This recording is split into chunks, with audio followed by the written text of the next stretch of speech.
Good morning mga ka-farmers. So, welcome back to my channel.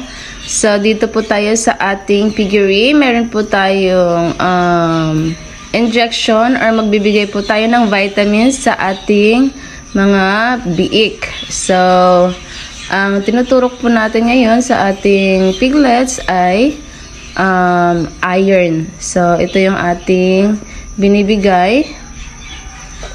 And then, ito po yung ating stuff na preparing po tayo. Maglilinis po tayo ng ating piggery ngayong umaga. So, kakatapos lang po natin magpakain ng ating mga biik and mga inahin. So, maglilinis naman po tayo sa ating piggery.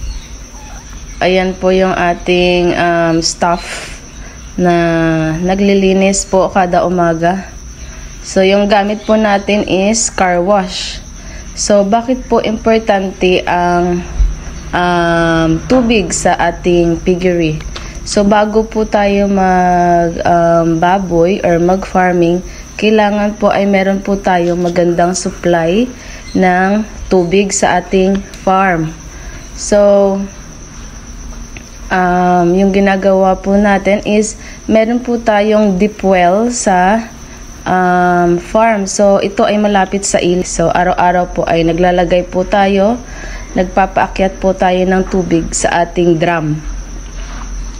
So, yung ating source of water or yung ating tubig ay yun po yung talagang pinaka-importante sa ating mga baboy. Bakit po importante? Syempre po, yung atin pong mga inahin, kung nakikita nyo, ito po ay parati po umiinom ng tubig.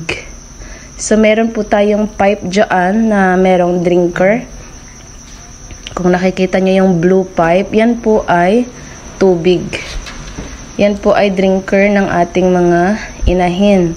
So, i-push lang yan ng ating mga inahin and may lalabas po dyan na tubig. So, yan po yung ating mga drinker. So, kailangan po talaga na maganda po yung source ng ating tubig. Hindi po ito na uubusan ng tubig araw-araw kasi mahirap po pag walang tubig. Paano po tayo magbibigay ng pagkain sa ating mga baboy kung wala pong tubig, and paano din po tayo maglinis, 'di ba? So, kailangan po talaga is meron po tayong source of water sa ating piggery. So, kung nakikita nyo po, meron po tayong piglets din. So, ito po is Hampshire. So, yung breed po is large white, and yung boar po, yung tatay po nitong ating inahin is Hampshire, and yung nanay po is large white. So, kaya maganda din pong gawing inahin, basta yung breed po is large white. So, yung piglets po nito is nasa 12 piglets, 10 to 12 piglets po pag nanganganak po siya. So, marami po yung kanyang mga biik, and maganda din po siya mag-alaga ng mga piglets. So, maraming gatas, and hindi po siya ganun ka medyo strict sa kanyang mga piglets. So, yan po yung ating stuff. Yan po yung ating stuff. Mahilig po sa mga hayop. So, yan po yung kagandahan ng ating mga stuff kasi maalaga po sila sa ating mga baboy and especially sa ating mga piglets. Yung business po natin sa ating piggery is nagbebenta po tayo ng piglets and nag-aalaga din tayo ng gawing lechon and fatteners. So, yan po yung ating income sa ating piggery farming. Kung nakikita nyo po yung ating mga piglets, yan po ay kakawalay lang. And marami po yung ating mga piglets sa ating farm. So, ginagawa po natin yung fatteners. Kapag nahiwalay na po, kung meron tayong customer na gusto mamili ng piglets, nagbebenta din po tayo ng piglets. Ayan. So, kung nakikita nyo po, kakalinis lang po natin ng ating mga piglets. So, kapag naglilinis po tayo, nagsistart po tayo ng 8 a.m. ng umaga. So, importante po na malinis po yung ating mga kulungan ng baboy. So, kung nakikita nyo, hindi po muna natin pinapaliguan yung ating mga biiks, pero yung kulungan po nila is malinis na po. So, kapag magwawalay po ako ng aking mga biik and inahin, so, hindi ko po ito pinapaliguan yung mga biik. Especially po kapag maulan or malamig, hindi po natin pinapaliguan yung ating mga baboy. Kasi malamig po. Ito po yung anak ng ating staff. So, buong pamilya po is andito po sa ating farm. And then, dito po yung ating staff house. And dyan po yung ating car wash.